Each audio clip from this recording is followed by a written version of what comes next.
तो हेलो, मेरा नाम है राजीव और मैं रेलवे में असिस्टेंट लोको पायलट हूँ। और बात करते हैं कि एएलपी का प्रिपरेशन जो कि 2025 वाला वैकेंसी आया है अभी, उसका स्टार्ट टू एंड आखिर कैसे करना है। और दिख रहा होगा मैं यूनिफॉर्म में हूँ, तो अभी जस्ट ड्यूटी से आया, मुझे लगा कि वीडियो शूट करना चाहिए तो मैं बैठ गया करने। क्योंकि ये यूनिफॉर्म भाई ऐसे तो 700-800 का ही है, लेकिन कमाने में बड़ा मेहनत लग जाता है, समझ रहे हो। तो चलो स्टार्ट करते हैं कि क्या क्या मैं बताने वाला हूँ। सबसे पहला चीज एक ही बात मैं बोलूंगा कि देखो, मैं अपना तरीका एक्सप्लेन करने वाला हूँ कि भाई मैं कैसे पढ़ता था। क्योंकि था तो मैं एवरेज बच्चा ही, और बहुत लोग बोलते हैं कि उस टाइम पे कंपटीशन बहुत कम था, लेकिन कुछ तो सही किया कि इतने सारे फॉर्म फिलअप में से 26,000 में से मैं सेलेक्ट हो गया। तो वही सही चीजें जो मैं किया वही बताने वाला हूँ कि आखिर मैं स्टार्ट कैसे किया, कहाँ से किया। क्योंकि मैं भी ज्यादा से ज्यादा 6-7 महीने ही पढ़ा हूँ एएलपी के लिए, तो वही सारी चीजें एक्सप्लेन करूंगा कि क्लासेस कैसे करने हैं, मैथ कैसे पढ़ना है, रीजनिंग कैसे पढ़ना है, सेट्स कैसे लगाने हैं, बहुत सारी चीजें हैं जो मैं एक्सप्लेन करने वाला हूं। तो चलो शुरू करते हैं। हाँ तो देखो, बात करते हैं कि आखिर प्रिपरेशन स्टार्ट कहां से करना है। तो सबसे पहला चीज कि आप जो भी एएलपी का अगर एग्जाम दे रहे हैं तो उसका आप सिलेबस समझ लो कि भाई सिलेबस कहां से है। और उसके बाद आप दिमाग से निकाल दो, मतलब सब्जेक्ट समझ लिए ना, उसके बाद दिमाग से निकाल दो कि मैं एएलपी के लिए प्रिपेयर कर रहा हूं। अब आपको प्रिपेयर करना है उन सब्जेक्ट के लिए, जैसे मैथ, रीजनिंग और साइंस। मोस्टली मेरे हिसाब से यही है सिलेबस में, क्योंकि CBT 1 CBT 2 दोनों में यही है। तो आपको मैथ कैसे प्रिपेयर करना है, एक सिंपल बात कि सबसे पहले आपको फ्री यूट्यूब क्लासेस लेने हैं। अगर आपके पास पैसे हैं तो पेड क्लासेस लेने हैं। मैं फ्री यूट्यूब क्लास से पढ़ा था सारे, क्योंकि मेरा मैथ पहले से भी थोड़ा अच्छा था। उसके बाद अगर आप ये सोच रहे हो कि आप क्लासेस कर लिए तो आपका काम खत्म हो गया, आपको लगता है कि 50% या 70% मैथ प्रिपेयर्ड हो गया, तो आप एक बात निकाल दो माइंड से, 20 से 30% भी नहीं प्रिपेयर्ड होता है क्लासेस करके। प्रिपरेशन कहां से होता है कंप्लीट मैथ रीजनिंग का, तो ओनली प्रैक्टिस से। एक सिंपल बात है, आप जितना ज्यादा प्रैक्टिस करोगे, मैं वही बोलता हूं फिर से कि practice makes your maths perfect. और सेम चीज रीजनिंग के लिए। तो एक चीज देखो, आप क्लास कर रहे हो किसी का पेड या फ्री, तो जैसे अगर आप मान लो कि प्रॉफिट एंड लॉस का या फिर एवरेज का क्लास कर लिए, ये इधर आपका हो गया, नेक्स्ट चालू हुआ, तो उसके बीच में इसको छोड़ दो जो चालू हुआ है, जो आपका खत्म हुआ ना, उसका डेली आपको 150 से 200 क्वेश्चंस प्रैक्टिस करने हैं। 100 भी करोगे बहुत है, 100 से 150। मेरा तरीका यही था। मेरा मेनली मैथ और रीजनिंग स्ट्रांग होने का रीजन क्या है कि मैं डेली पढ़ता ही था। मैं लास्ट मेरा एग्जाम का 10 दिन भी बचा था ना, तो मैं मैथ अलग से प्रैक्टिस करता था, रीजनिंग अलग से प्रैक्टिस करता था। इसीलिए शायद मैं जब एसएससी का एग्जाम दिया था एक, तो मेरा रीजनिंग में 50 से 48 सही था, 50 में से 48, समझ रहे हो। तो ये हुआ कि आपका मैथ और रीजनिंग और साइंस आप क्लासेस करके अगर प्रिपेयर कर लिए, तो अब नेक्स्ट क्या आता है, अब नेक्स्ट आता है कि आप अब माइंड में लाओ कि मैं एएलपी के लिए पढ़ रहा हूं, एएलपी के लिए पढ़ना है।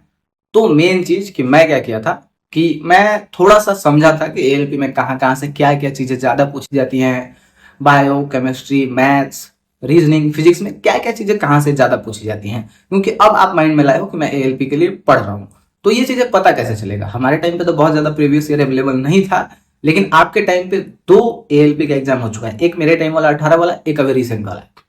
उनका आपको पीडीएफ भी मिल जाएगा, बुक्स भी मिल जाएंगे। वो लो, थोड़ा सा एनालिसिस करो और उसको थोड़ा सा सॉल्व भी करो, क्योंकि आपका सब चीज रेडी है। तो सॉल्व करते जाओगे, तो जैसे ही आप 10 सेट लगाओगे, 11 सेट लगाओगे, समझ में आ जाएगा कि अच्छा इस टॉपिक से ज्यादा पूछा जाता है, इस टॉपिक से कम पूछा जाता है। समझ गए। यहां पे आता है गेम मेन, कि उन टॉपिक्स को सेट्स बहुत लोग लगाते हैं, लेकिन एनालिसिस बहुत कम लोग करते हैं। तो अगर मेरा सुन के आप एनालिसिस कर रहे हो, तो आपको बहुत अच्छे से मैथ में 7-8 चैप्टर, 6 चैप्टर, जैसे मुझे पता है कि वाटर एंड टैंक से अभी भी 2 क्वेश्चंस पूछे ही जाते हैं, 3 क्वेश्चंस पूछे जाते हैं, मेंसुरेशन से 3 क्वेश्चंस पूछे जाते हैं, ट्रिग्नोमेट्री से रहता है, हाइट एंड डिस्टेंस का रहता है कि किसी सेट में आ जाएगा, किसी सेट में नहीं आएगा, प्रॉफिट एंड लॉस और परसेंटेज SICI को मिलाकर 2 से 3 क्वेश्चंस रहते ही हैं। ये मुझे क्यों पता है, क्योंकि मैंने सेट्स को एनालिसिस किया है। समझ रहे हो। जैसे पिछला बार मैं एक जेई का एग्जाम दिया, लेकिन फिर भी मुझे इतना ध्यान है कि बायो में से परांगण से क्वेश्चन पूछे गए हैं। वो चीजें कैसे पता है, क्योंकि मैंने एनालिसिस किया था। मैं जितने भी एग्जाम हुए थे ग्रुप डी वगैरह के, एएलपी के, जेई के, जो मेरे दोस्त हैं, मैं सबसे बात की, तो मुझे पता चला कि हाँ परांगण से पूछे जाते हैं। रीजनिंग में सीरीज का क्वेश्चन बहुत रह रहा था। रीजनिंग में जो दिशा वाला है, दिशा डायरेक्शन वाला, उसका बहुत क्वेश्चन बहुत रहता है। कैसे पता है, क्योंकि मैंने एनालिसिस किया था। तो जब आप एनालिसिस करोगे, आप इंपॉर्टेंट समझ जाओगे। ये एक प्रोसेस है। इस तरह से अगर आप इंपॉर्टेंट पता कर लिए, तो इसके बाद का जो प्रोसेस आता है वो लॉन्ग टर्म प्रोसेस है। कि एक सिंपल बात है कि आपको सेट्स कितने लगाने हैं, ऑनलाइन लगाने हैं कि ऑफलाइन लगाने हैं। तो मुझे लगता है कि अगर ऑफलाइन अवेलेबल है अच्छा सेट तो आप वो ले लो, लेकिन ऑनलाइन में बेटर क्या रहता है कि आपको एनालिसिस करने का झमेला नहीं रहता। जैसे कि अगर आप टेक्स्ट बुक का समझ रहे हो, टेक्स्ट बुक बारे में बहुत पता होगा, क्योंकि इस पे मुझे लगता है कि इंडिया में जितने भी अवेलेबल सेट है, मुझे लगता है कि 850 से प्लस सेट्स अवेलेबल हैं, आप लगा सकते हो इजीली जाके। और सबसे बढ़िया चीज टेक्स्ट बुक का मुझे क्या लगता है कि मैं जब लगाता था, मैंने भी लिया हुआ था अपने टाइम पे, तो सबसे बढ़िया चीज क्या था कि इस पे एनालिसिस करके आपको बता देता है कि अच्छा आपका वीक ये रह गया, स्ट्रॉन्ग ये रह गया, और मेनली कि आपका मॉडरेट ये रह गया। तो काफी अच्छा हो जाता है। उससे उससे फायदा क्या हो जाता है कि जो भी आपका वीक है, जो स्ट्रॉन्ग है उसको तो आप थोड़ा सा इग्नोर करोगे, जो मॉडरेट है और जो वीक है, वीक पॉइंट पे आप काम करोगे, क्योंकि एक टाइम आएगा कि सेट में आपका नंबर स्टेबल हो जाएगा कि 50 नंबर आ रहा है या 60 नंबर आ रहा है।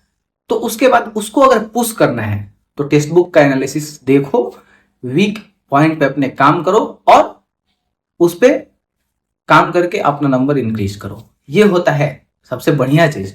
और टेक्स्ट बुक के बारे में सबको ही पता है, इस पे लगभग 5-6 लाख लोग हैं जो सेट लगाते हैं, तो उस पे आपको अपना ये भी पता चल जाएगा कि मैं इन लोगों में कहा हूं। कट ऑफ भी एवरेज पता चल जाता है। तो सबसे बढ़िया चीज ये है। हाँ, तो अभी एक बात बता दूं कि मैं टेक्स्ट बुक का सेल भी चल रहा है जिसका प्राइस हर मिनट इंक्रीज होगा। और एक सिंपल बात है कि उसमें आपको 29 मार्च से जिसका सेल स्टार्ट हो रहा है। और सबसे बढ़िया चीज़ कि इसका रात में अगर आप ऑफर लेते हो, रात में पढ़ते दौड़ते तो हो गए, जगह रहोगे, ले सकते हो उस टाइम पे 12 बजे से 1 बजे के बीच में। और मेरा अगर कोड यूज करते हो तो उसमें स्पेशल डिस्काउंट मिलेगा PRVV करके, ठीक है। और टेक्स्ट बुक बहुत बढ़िया है, तो जाके इस पे ले सकते हो, अच्छा ऐप है। और मेनली कि सेट्स लगाने कितने हैं डेली, तो एक बात समझ लो कि डेली मेरे हिसाब से 2 सेट तो आप लगाओ ही, क्योंकि एक टाइम आता है कि पढ़ने के लिए कुछ बच नहीं जाता है और ओनली रह जाता है सेट। तो उसमें आप क्या कर सकते हो, जब आपका सिलेबस कंप्लीट हो गया, आप इंपॉर्टेंट समझ लिए, तो एक ही चीज है कि आप सेट कितना लगा सकते हो। और मैं बोलूंगा कि क्वेश्चंस बैंक कितने यूज कर सकते हो। क्वेश्चंस बैंक मतलब कि जो भी प्रीवियस ईयर क्वेश्चंस आए हैं, और मैथ रीजनिंग का आप कितना प्रैक्टिस कर सकते हो। लास्ट मोमेंट पे अगर 4 महीने 5 महीने आप मेहनत किए तो ये सारा प्रोसेस खत्म हो जाएगा कि आपका सिलेबस कंप्लीट है, सब चीज कंप्लीट है। तो उस मोमेंट पे आपको एक ही चीज करना है, डेली 2 सेट लगाना है, डेली मैथ रीजनिंग का प्रैक्टिस करना है और साइंस का क्वेश्चंस बैंक यूज करना है। इससे आपको बहुत अच्छा प्रॉफिट दिखेगा, नंबर्स बढ़ेंगे और वीक पॉइंट स्ट्रॉन्ग पॉइंट पे आप काम करके अपना नंबर इंक्रीज कर सकते हो। बस यही तरीका है, इससे ज्यादा कुछ नहीं करना। लेकिन एक चीज है, मैं कभी भी बोलता हूं कि आप कंटिन्यूटी मेंटेन करो। अगर आप डेली 5 घंटे 6 घंटे पढ़ रहे हो तो डेली पढ़ना है। जैसे अभी अगर फॉर्म फिलअप नहीं भी हुआ है, वैकेंसी आ गया है, तो इस टाइम से लेके लास्ट जब तक CBT 3 या जब तक सिलेक्शन ना हो जाए तब तक आपको कंटिन्यूटी मेंटेन करना है, क्योंकि सक्सेस के लिए, एग्जाम क्रैक करने के लिए कंटिन्यूटी सबसे जरूरी है। ये नहीं कि एक दिन पढ़ रहे हैं एक दिन नहीं पढ़ रहे हैं, एग्जाम नजदीक आया तो पढ़ रहे हैं, एग्जाम नजदीक आया तो, वो गलत हो जाएगा।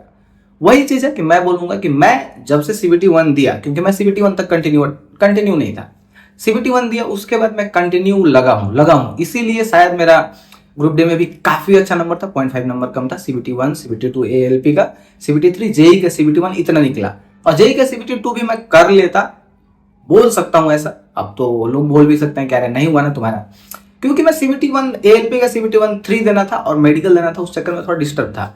तो अगर आप कंटिन्यू रहते हो तो आपका हो जाएगा, कहीं ना कहीं तो सिलेक्शन हो ही जाएगा। इस चीज को अगर आप समझ रहे हो तो ये प्रोसेस जो है, मैं एक बार रिपीट करता हूं फिर से लास्टली अच्छे से, क्योंकि मैं बहुत डिटेल में समझा। पहला बात कि आपको सिलेबस देखना है, क्लासेस करने हैं, इंपॉर्टेंट पता करने हैं, और उसके बाद लास्टली मैथ का रीजनिंग का अलग से प्रैक्टिस करना है, साइंस का क्वेश्चंस बैंक लेना है, और ऑनलाइन या ऑफलाइन प्रैक्टिस करना है, और डेली 2 सेट्स लगाने ही लगाने हैं। बस इतना ही काम है। ये अगर रेगुलरली कर रहे हो तो आपका सिलेक्शन कंफर्म है। और मैं एवरेज था, मैं बहुत टैलेंटेड बच्चा नहीं था। बहुत लोगों के माइंड में आता है कि टैलेंटेड लोगों का, एवरेज बच्चों का भी सिलेक्शन होता है इजीली, ठीक है। तो इतना ही प्रोसेस है। मिलेंगे आपसे नेक्स्ट वाले वीडियो में, तब तक के लिए अलविदा। सब खैर, अपना ख्याल रखो, पढ़ाई लिखाई पे फोकस करो, ठीक है।